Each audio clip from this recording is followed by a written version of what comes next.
All right, and here we are. This is the Working Title Show with Zach Sams, and we are back.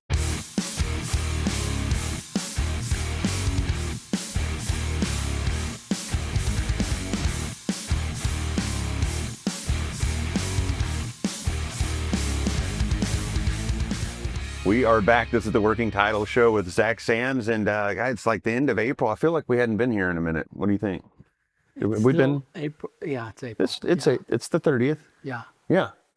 Today is currently May 15th, right? The day it's coming up. We can't ask you any questions. Okay, sorry. But we are back. We have a special guest today. I'm really excited. And Elisabeth Jordan with the Human Impact. Is it CEO, founder? Is that what we're saying? Yeah.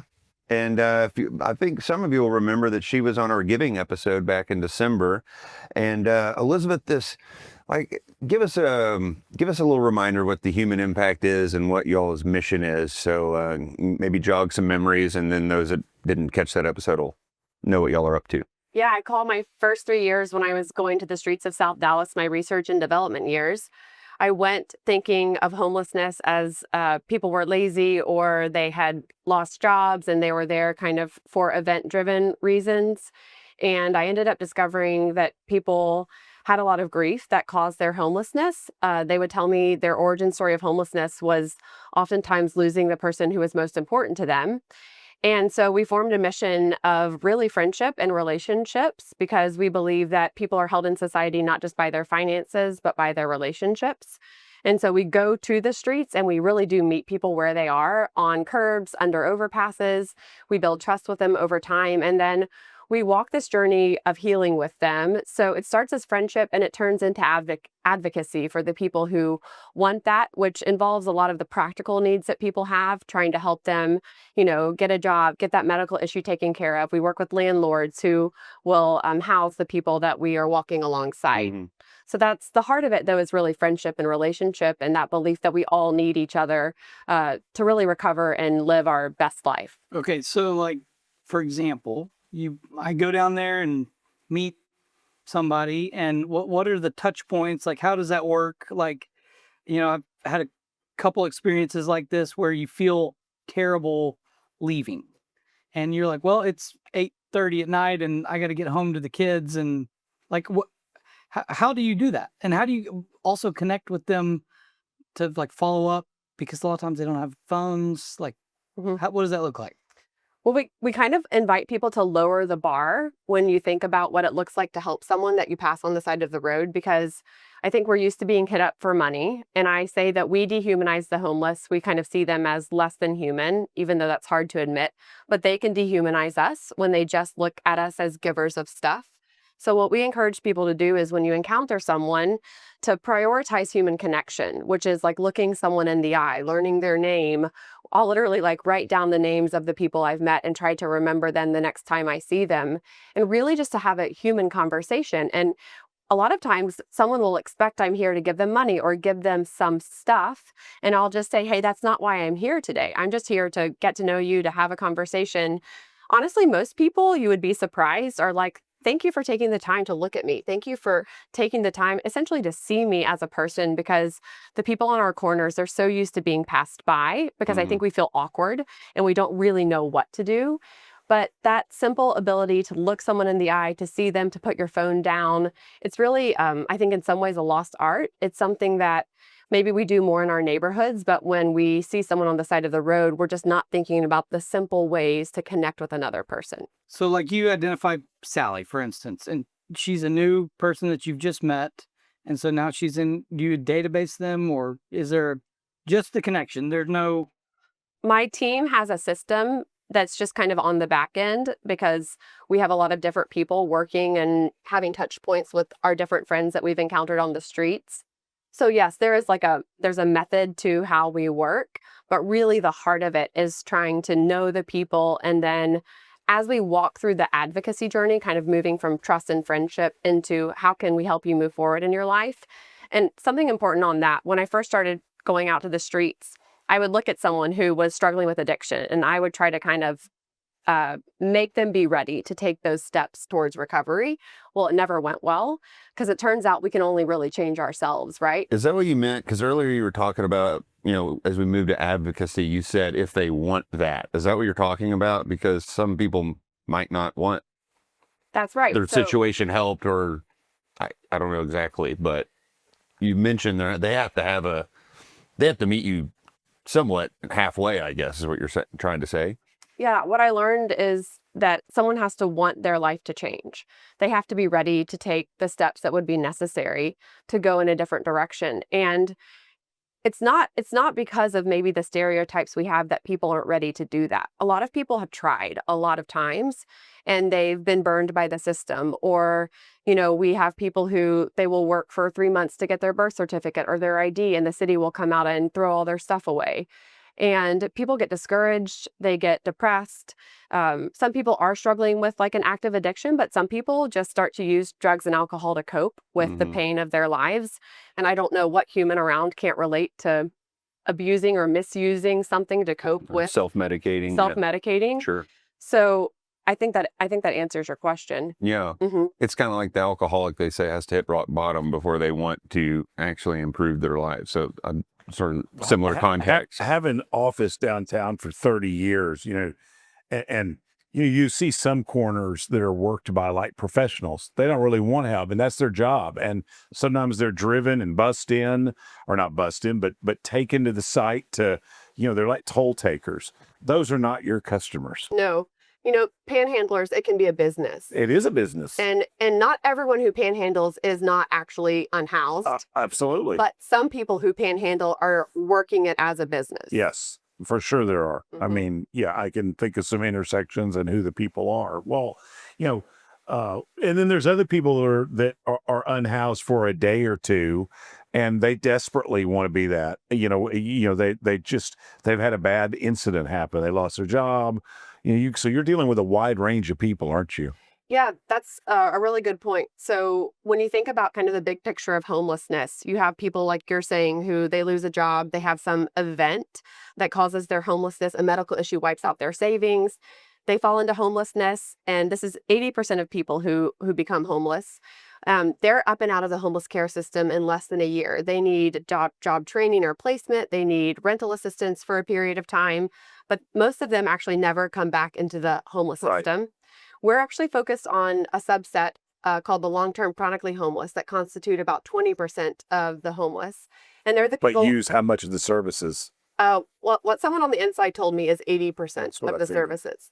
And kind of our hypothesis, what we believe is it's because we only think of addressing that issue in terms of economics, in terms of the shelter program, service support, which is all good and necessary and we need, but we're missing this other key part, which is the relational ability to walk alongside someone through their ups and downs. And back to what you were talking about, a person really has to believe they're worthy. They have to believe that their life is worth something before they're going to take the steps to do something different in their life. And honestly, so much of our work is just getting to know someone well enough to look them in the eye and tell them all the good things about them that we see. It's really to encourage that person till they start to believe again that they're worthy of taking those steps towards healing. That's a good point. This is quote unquote kind of a real estate, business podcast, but especially probably since post-COVID and a lot of what we talked about with downtown real estate and the issues with downtown homelessness just comes up so much. Even now. if it's only perception. Yeah. But I mean, because it is, look at what the AT&T executive said is they lack confidence in the city's ability to restore kind of order downtown. And a lot of those complaints are centered on the homeless, situation. Now, I think it was not, I've said this a bunch of times, T.C. Broadnax was by far the worst city manager and, provided no leadership. That with the crisis of the pandemic, just the city sort of fell apart and people just quit going downtown because they have an association with that. So do you think that what you deal with, is it a downtown thing or is it an everywhere thing? It's definitely everywhere. And because of all those issues, Housing Forward, they lead the homeless response system in Dallas. And they really worked very hard with a lot of different service providers to effectively end downtown homelessness a year ago. And I think the numbers are that there were the low 400s of people sleeping downtown to 14 as of last May. And so they really have worked hard to address those issues, like you were saying, and done a really good job at doing that. As far as real estate and kind of how does real estate play into, I guess, answering this question of how you address long-term chronic homelessness? 9 years ago, I went down to a tiny home village outside of Austin called Community First Village. And they had their first phase was 240 tiny homes. But what was interesting about them is they weren't just people coming out of long-term chronic homelessness. They were also people not coming out of homelessness who had discerned a call to live missionally there. And when I first went to this village, it was just this beautiful place. It was these tiny homes with these big porches that opened to each other. Everyone knew each other. And I thought, this is the human impact when we grow up. And since then, I've kind of been thinking, how could we do that? We've put some land under contract different places, but we actually finally did purchase some land almost 2 years ago. Oh, wow. And we're developing our first small community that we're calling the Abbey that will house. And where is it? It's just about 5 minutes south of downtown. Okay. And it's in a neighborhood with some other nonprofits like the Men of Nehemiah, Cornerstone Baptist. We did that. That's one of our projects. St. Philip's Community School. So we're in really good company. Yeah. How many homes are you guys going to build? It's going to be 13 semi-attached homes, and an amazing architecture firm, SHM Architects, have designed the community pro bono. And it will be 2 homes for people who are not coming out of homelessness, who've discerned a call to live missionally. They're modeled after Community First Village. And that's about the back 2/3 of the community. And then the front third of the community will be community space where we'll serve the hundreds of other people that are still out on the streets. And then on top of it, we have some more temporary short-term dorm style living for emergencies. Like we'll have someone who will want to go to rehab. And right now we put them in a motel while we try to get them into rehab, but we could put them here. Women who are coming out of difficult situations, a place for people to stabilize. So I'm really excited about getting to see this come to life. So how did you decide to go from being like me and H.P. Scott? Is this part of our, I hope, a part of our Enter, Learn, Go Forth to Serve? I mean, how were you called to decide to do this? Yeah. I mean, calling would be the right word. It definitely wasn't the plan I had for my life. I was in the for-profit world after leaving college, and really, I don't know about the times in your life that you've gone through crises, but I went through both a personal crisis and a professional crisis at the same time. And for me, this has also been a faith journey. So I grew up in the church, but in my 20s, kind of went through this period where I wasn't sure if God was real and had a lot of doubts and questions. But when I went through these crises, including losing my dream job in the music and entertainment industry, I kind of hit my own rock bottom. And it caused me to go back to God and say, hey, my plans for my life aren't working out. If you made me, that means that you made me for a purpose. What are your plans for my life? And I basically said, like, if you'll show me your plans for my life, I promise to do whatever you ask me to do. And I could tell you a lot of stories of how I came to understand that I was called to the streets of South Dallas. And you can ask me about it if you want, but ultimately, there was a man named Larry James who led City Square. Yep, many years. For 2 decades. And I was meeting with different nonprofit leaders, trying to get a job in an already established nonprofit. And I think he honestly looked at this young white girl from Highland Park and thought, she doesn't know what she's getting herself into. He never told me that, but in retrospect, because he invited me to come to the streets, because he was going out every Thursday between a bus stop and a homeless shelter, Austin Street Center. He said to get to know his neighbors. And so despite my better judgment, I went very far outside of my comfort zone, met up with Larry one Thursday in July of 2013, and essentially never stopped going back. Well, thank you for doing that. Yeah. It's been life-changing for me. I think we go into situations like this, especially coming from a community where there's a lot of resources, thinking like, I'm going to help you. And that's not bad. It's not bad to go and say, like, I have a lot, I want to share it. That's a good impulse. But what I didn't expect is for my own identity and the way I saw myself to really get kind of restored and healed, because I had always judged myself on my success, my image, and all of these things. Well, that really doesn't go very far on the streets. Like, how successful you are, what you look like. People aren't super interested in that. People are really interested in authenticity, because if you can imagine losing as much as people who are experiencing homelessness have lost, they just aren't dealing in the same things that I was used to dealing in. It's been interesting though, like you see, like Watermark's tried to, they bought a DISD campus that had been in South Dallas that had been totally closed, and the neighborhood still, there's just a lot of distrust about why would you do this, and they're seen as outsiders. Well, I spent a lot of money and time and have a lot of good intention, but it's not always well received by the people receiving the gift, if you will. That's right. Yeah, we know them well and have done some things with them. There's some really good people over there. I think what I learned is when I first came to the streets, because I have never experienced poverty or homelessness, a lot of my ideas about what would be helpful were projections on people. And I think the best thing we can do when we're not coming out of that background is really be listeners.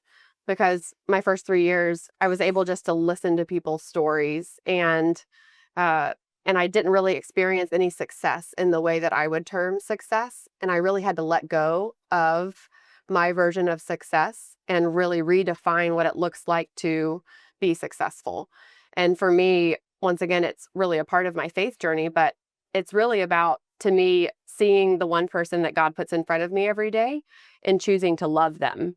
And I think that's something that, whether you work under an overpass, which is probably not most people, Right. or you're in your own neighborhood, to have this kind of spirit of like, who's in front of me today? Is it my infant child? Am I supposed to like just tend to them today? Or is it my aging parent? Or is it my neighbor who just moved in? But I think there's just this invitation for all of us to kind of take a moment, take a deep breath, and to really attend to the people that come in front of us every day. I think that needs to be a billboard. You need to put that on 75. What would it say? Who's in front of me? I need to Mhm, love them mhm, today. mhm. Yeah, I think that. The homelessness, it's obviously not just a Dallas problem. We hear about it all over. You hear on the news about all the billions they've given California or LA, and they're like, nobody knows what happened to the money and all this kind of stuff. And, I think, and correct me if I'm wrong, this is, what I see, but, it's like we think like this is a government problem. The government should fix homelessness. And obviously, I would probably argue that they haven't done a great job at that. Now, maybe the California thing is more fraud than it is just not doing it right. But it seems to me that charities, private charities, do far more better good, and churches do way better good in these scenarios than government does. And so, But they don't have the authority or the power to implement it. Yeah. And there's so many roadblocks for groups to, it's not easy to be able to get a building permit and build these things. And there's all these building codes, and there's so many obstacles that thwart people from doing good. Right. Well, I think we look at it wrong, and I'm sure that there is a role that government can play, but when you actually look at, how do you truly, it's probably a problem that can't be solved, because people are going to fall into homelessness for different reasons, and we have no control over what choices people make and how they end up getting there. But I guess solving it would be, more people are pulled out of homelessness than are in it at any given time. So how does it work? What, in your opinion, how would Dallas do a better job of, from a public and a private partnership to do the work that you're doing, and us be able to at least say, man, we've really, we're really tackling this problem, and us not be the LA that, well, we put 20 billion to it, but nobody knows where it is, and we have more homeless than we did when we started. And how does that shake out for you? We've made a lot of progress in the last 6 years. And the numbers you gave, 400 to 14, that blew me away. It's amazing. But does that just mean that we've hid them away in hotel rooms and they're not on the street, or is something really happening They're there? the Botman area. I mean, there's So yeah, part of it is they're just not where we see them, but are those 400 people literally not homeless anymore, or are they just somewhere else? Well, a little bit of history before I get to your question. So from when I started in 2013 to 2020, Dallas's response to homelessness, both governmental and the nonprofit world, felt very disorganized and disjointed. In 2020, there was a new head of the Meadows Foundation, a man named Peter Miller. And Peter Miller came into Dallas and said, I want to tackle homelessness. And everyone said, you're crazy. Well, he ended up getting Communities Foundation, Meadows Foundation, and a lot of others to come together and hire a consulting company outside of Houston called Clutch Consulting that had made great progress in Houston. Clutch came to Dallas. They helped us reorganize our whole system. So we are much more coordinated. I would say we're doing really good. We're humming as far as people talking to each other, us working well together. But you're asking, I think, what is a deeper question? And it's a question I really love because I think that neither government nor nonprofits can actually solve this issue. And I really believe in the work that we're doing. But what I really think is that society has to change the way that we see homelessness. And the thing is, when you don't think rightly about an issue, you actually aren't designing the right solutions. And so I believe as a society, we need a massive shift in how we see homelessness. We have so many stereotypes and assumptions about people on the streets. They're continually passed over. Most of them have significant trauma and were raised in poverty, and then they end up on the streets. And then there's the daily trauma of being passed over and, not seen really as a full human being. And I really believe that until we choose to treat people on our street corners differently, someone's compared it to like talking about mental illness, which is a different issue, but what a taboo it was, 15 years ago to say I struggle with anxiety or depression. And there was enough of a public consciousness change to be able to say, like, I need help. And in the same way to say, like, you can't just ostracize a whole group of people and expect to really be effective in this issue. And I have a leadership coach named Robin Pugh, who I worked with for a long time. Good H.B. Scott. Yeah, he's at H.B. Scott. And he says, thoughts lead to actions and actions lead to results. And I think this is really true here because we want to go and we want to address actions. We want to change what we're doing. But until we change our thinking, we're not going to have the right actions and we're not going to turn out the right results. And I am very passionate about this. We are actually in post-production on a documentary because we have a BHAG, Bay Carry Audacious goal of changing the natural conversation on homelessness to really include this relational support that people have to be seen and loved and cared for if we really want to heal this issue in our nation. Yeah, I remember when Laura Miller was the mayor and Laura kind of had like bimodal results. Like she did some really great things and including getting Mike Rawlings to be the homeless czar. That was the first time the city had even acknowledged that it was a problem. I mean, I officed in the 500 South Hervey building that was at that time, that was where the feeding, it was the epicenter of that area. It was rough. Before the bridge, then Mike went on to be the mayor. But, as a city, we didn't even acknowledge this until kind of the early 2000s. It was like, we're going to ignore it. Like mental health problems. So like, I don't know. Maybe we're still at a very juvenile stage in terms of a city of like, acknowledging, well, what is this?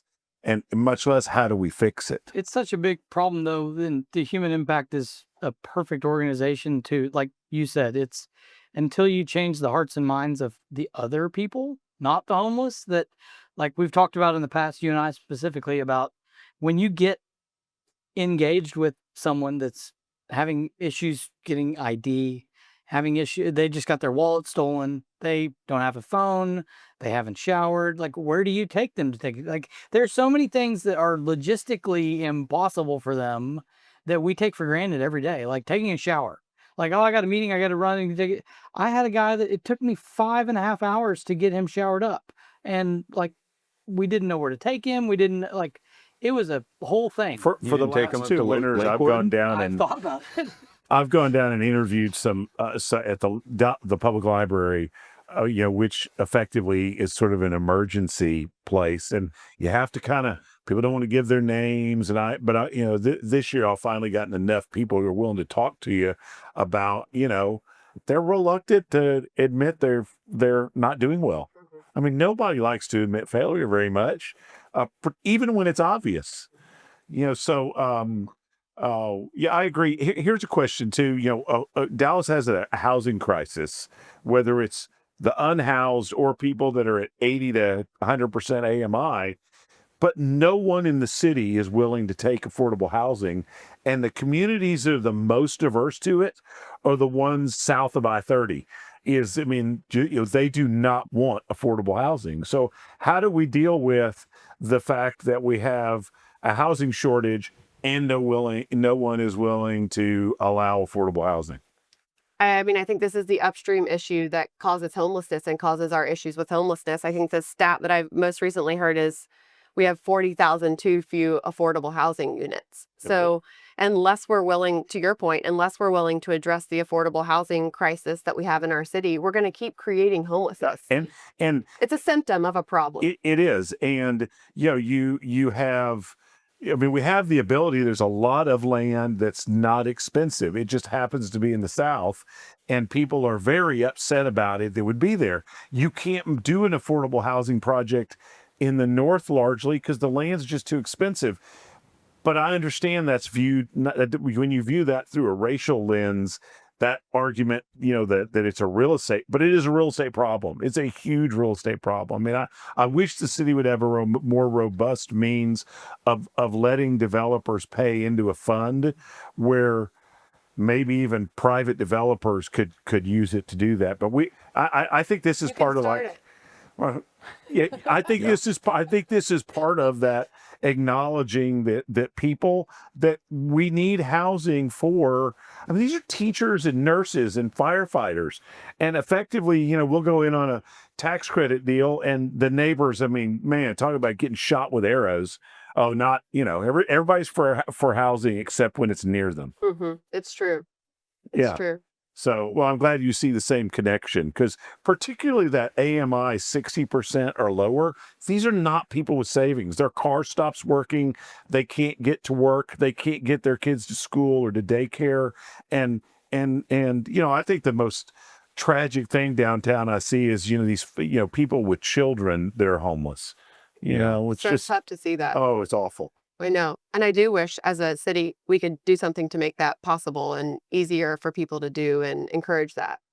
So I was talking to another nonprofit group recently, and he was telling me that he kind of dismissed the homeless problem for the future because he said, oh, we've made some big changes in the city this year that are going to be implemented in the next 6 months to a year that are going to end homelessness in Dallas.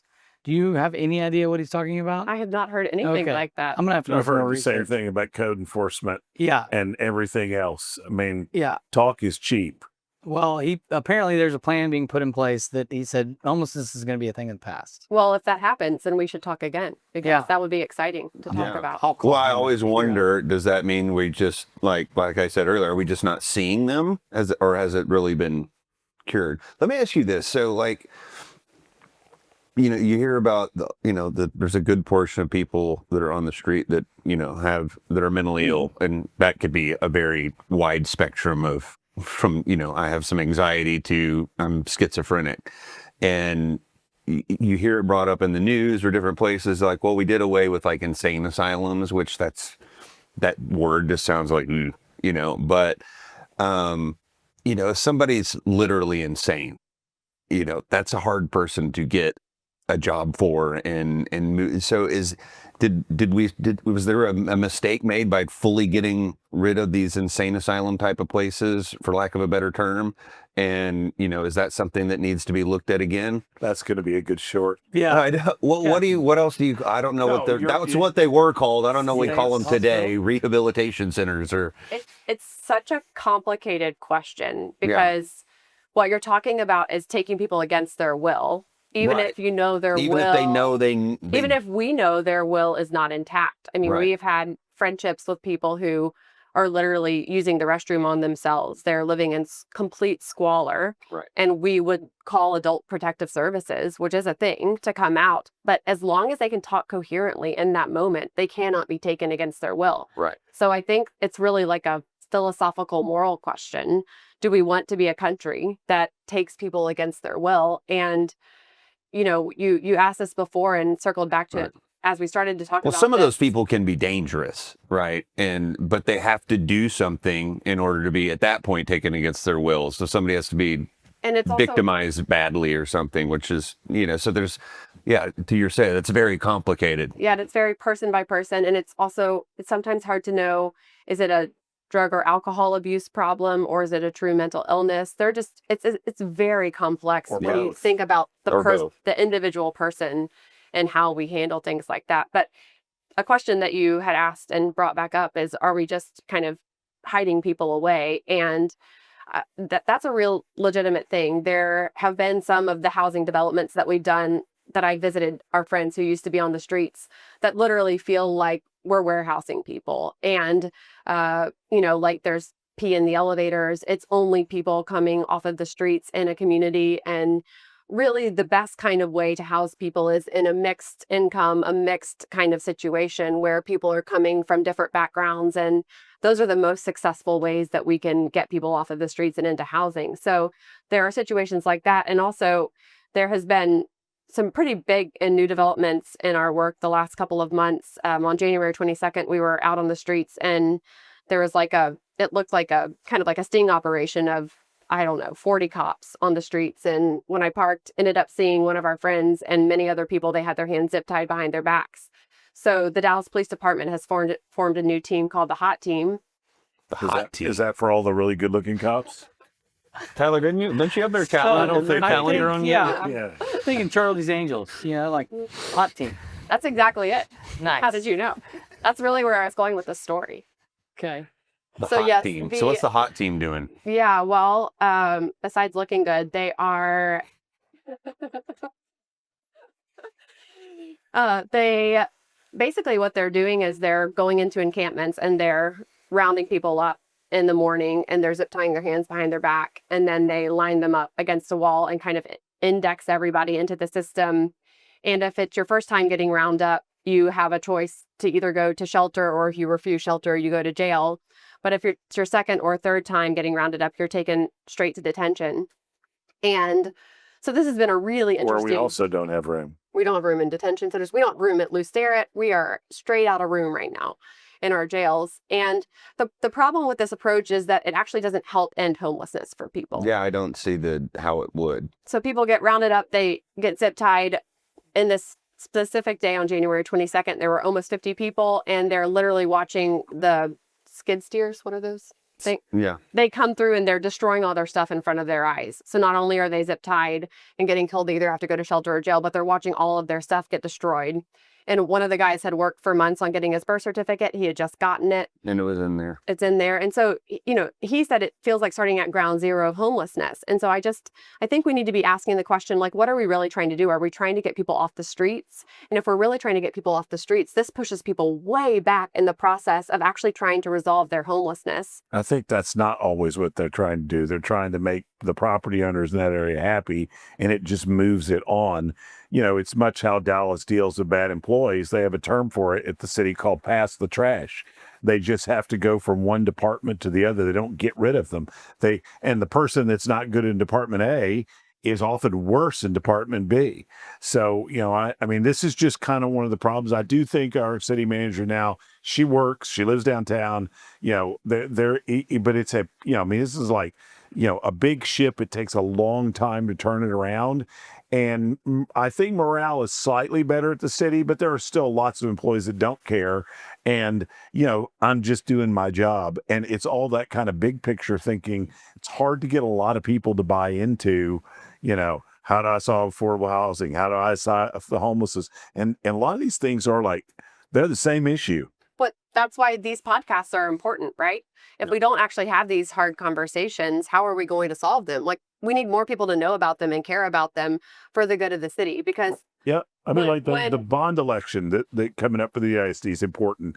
We need kids, I still am a long time believer in that 8th grade dropout rate is a predictor of how many, beds you'll need in prisons.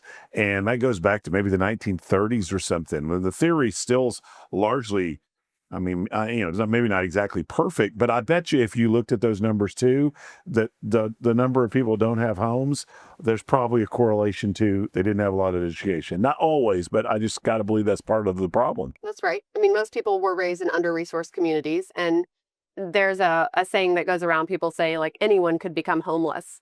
And I like to say, well, not people like me. Like, it would be very difficult, both financially and then to not have a safety net, to not have a relational safety net of people that would take me in. Some friends, some family that would... Someone who would help me out, or someone who has a connection that I know that I could get another job. But when you grow up in an under-resourced community, it's just the fall is a lot smaller. It's a Yeah. lot shorter than it is for someone like me. I'd have to fall a really long way. Is that what we're talking about with the mixed communities? Because if you're in a mixed community, you have people that are on a higher socioeconomic level. So maybe you're on the bottom, but you meet these people, and then now you have a strong, you have other people that, hey, you know what, you're actually a good dude, so you're doing good stuff. We're looking for somebody at our company, and so they start making those rises in life because they're interacting with people at different levels of society, or income levels or whatever. Is that where you're getting at? Try to go to the suburbs and get an approval to do a mixed income subdivision. I'm sure it goes real low. $700,000 houses and $300,000 houses. No way. Nobody wants those. And that's how we've sort of organized all the United States is by bands. The people in the 300 to 400 band live together, and these people live here, and these people live here. Yeah, these would have to be massive shifts in the way that we think people, about how people think, and address It's these issues. I think it's deeper than that. It's a faith thing. That I was talking to some folks at our church that they want to get involved, they want to help, and I had this epiphany looking around at a mixed use project, going like, wait, we put these mega churches over here surrounded by massive parking lots, and they're locked all week long. And then on Sunday they're full, and those people are like, what do I go do? And then you have to get in your car and drive to the need. And we don't have enough micro pockets of like, here's a big mixed use project with retail and a grocery store and some housing and maybe a couple affordable houses and a church, a smaller church over here. And so these people, they go to this coffee shop that also, hey, you want to come to a Bible study? You want to, like, it's just not connected. And Sunday morning is the most segregated by both race and income. What is time? Sunday morning is the most segregated That's time so true. in the United States by both race and income. And it's seen little change in my 55 years of life. And this is why I would say I believe it comes back to relationships, because as long as people are just a statistic, or even to serve behind a food line, which is a good thing to do, but it really is not transformative. And if we don't know people who are different race, culture, socioeconomic status for us, if they can't really become a true person, a full person to us. When that happens, when we have relationships with people kind of across the lines, it begins to change everything, really. It changes how we think about what we have. It changes how we think about what we give. There are just so many things that I think can't get transformed without relationship. And we all know this. I mean, the most impactful things in our lives, when we're going through the hardest time, it's the people around us that hold us up. And so our real push is that people would take a minute to roll their window down and get to know someone's name. And if it's a person you pass consistently, to start to know them. And you've had a lot of experience doing that. And I think having that person's name and maybe getting the chance to hear a little bit of their story, what you realize is that they are still fully human and they actually have gifts to offer us. We tend to think of people in kind of socioeconomic or in socioeconomic need or in homelessness as people without anything to give us because we're just thinking materially. Well, and that's flipping the script. It's, I'm going to go help these people. And you spend some time and you go, they're helping you more. I've just I'm so much richer and like more humble, and I appreciate things more when I realize the things that God's blessed me with, but also like, why is this guy happier than I am?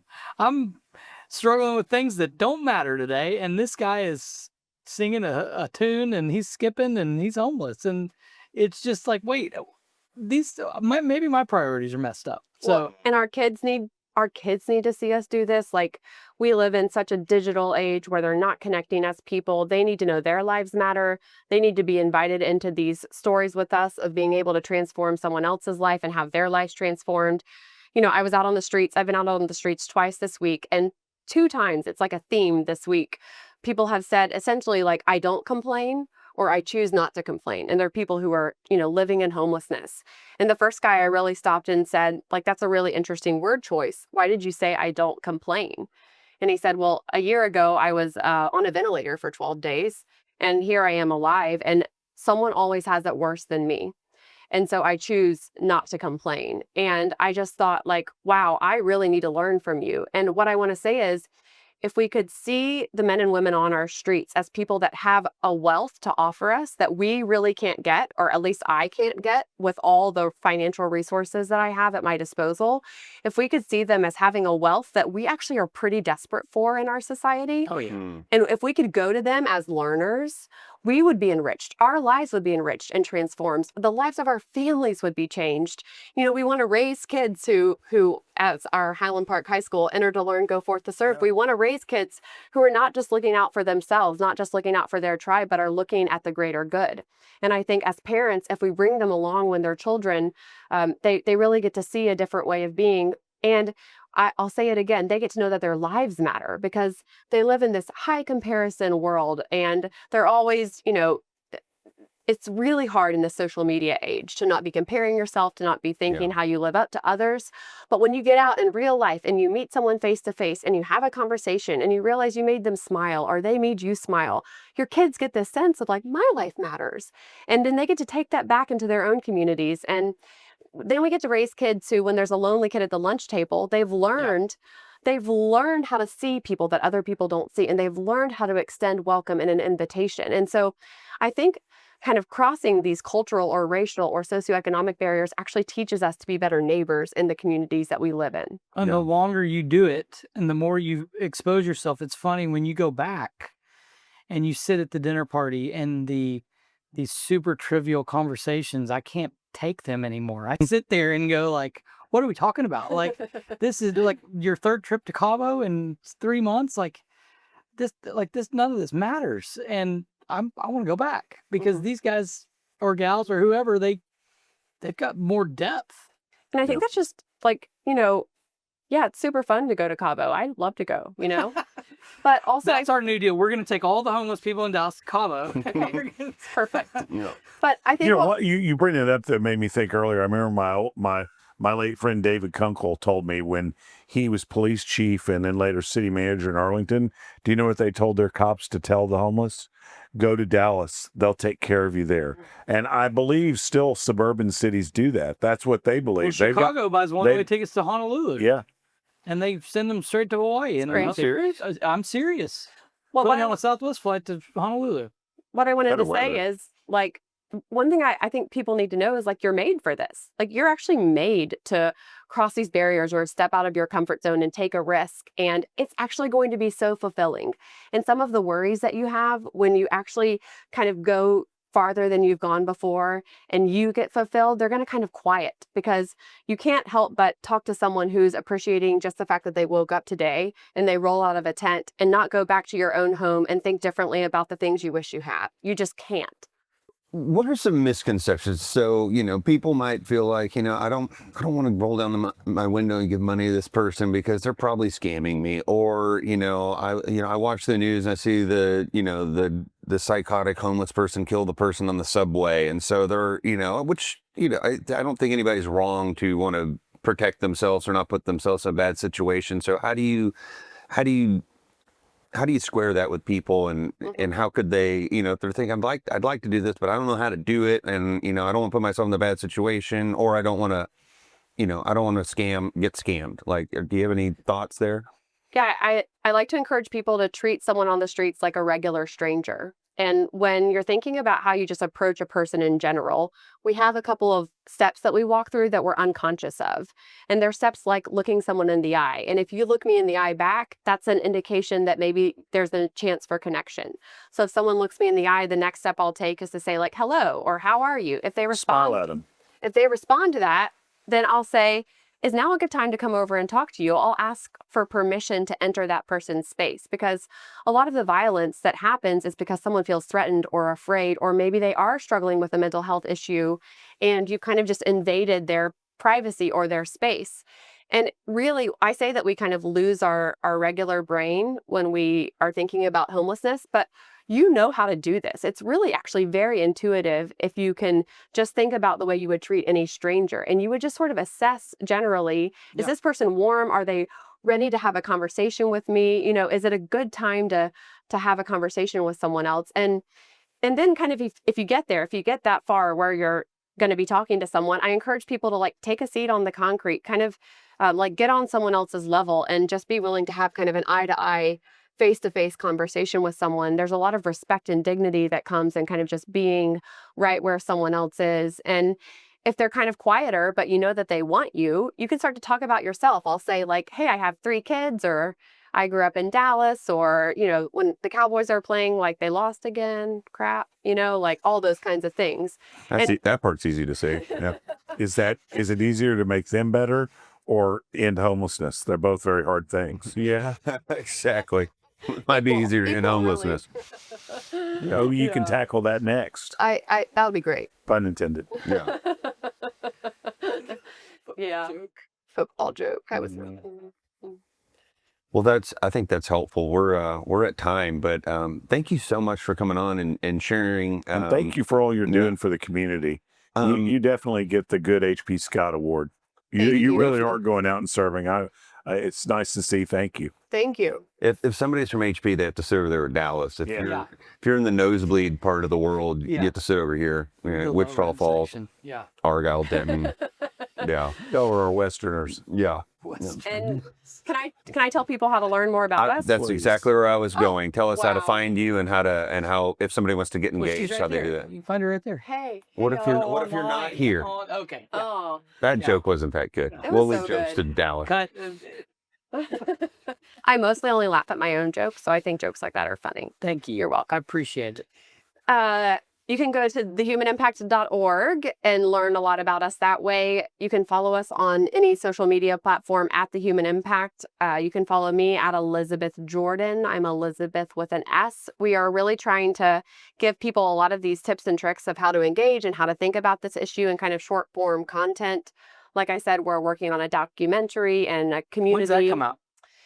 Well, I should see a cut of it in the next couple of weeks, but we plan to broadly release it. We're going to use it in the next year and a half, but broadly we want to release it kind of heading into the holidays of 2027. And we're hoping that the Abbey opens for Christmas of 2027. So those two things will have some synergy working with each other. And we hope that the documentary premieres coast to coast, and we're going to have a call to action and a playbook that comes alongside people across the country with how to do our work where they are. As simple as how do you engage someone on the side of the road or know if it's a good time to have a conversation, to how do you start to help them through a process to get off of the streets and into housing, to like if you wanted to start your own community. A lot of churches have land that they're not using and they may want to just house a couple of people. And so we really want to provide people a step-by-step process of how they can do what we're doing somewhere else. Wow. Do you have any events coming up soon that people might be able to come to or visit you at? On May 10th, is that a Saturday? Does that sound right to you? The first is a Friday, so that sounds like that would be The 9th, a Saturday. Saturday, May 9th. Saturday, That's May right. 9th. Someone needs to fact check me. But we have an event called Come to the Table. And Come to the Table is a shared meal between the unhoused, the housed. Families come. It's this really cool space called Lofty Spaces in South Dallas. And what's different about what we do is we just eat family style. So it's all of us at a table together, just having a meal. And it's Mother's Day themed. So bring the moms in your life and come and, honor your mother, bring your kids. Like I said, there's so much for the kids to do and run around, and it's like fenced in. So kids can get energy out, and it ends up being an incredible time. We do party favors instead of like gift bags just for the homeless, because we're trying to say everyone's equal here. And so the kids will get, eat all the candy from the gift bags, and everyone leaves happy and full. Nice. Saturday, May 9th. Yes. See you down there. Yeah, and we can we'll link to your website. Y'all should all come. Let's do it. I would like to. Thank you. Thank you for coming. I'm sorry it took us so long to get you back, but I'm glad you're here. Me too. Thanks for having me. Absolutely. This has been the Working Title Show with Zach Sams. We'll see you next time. Thanks.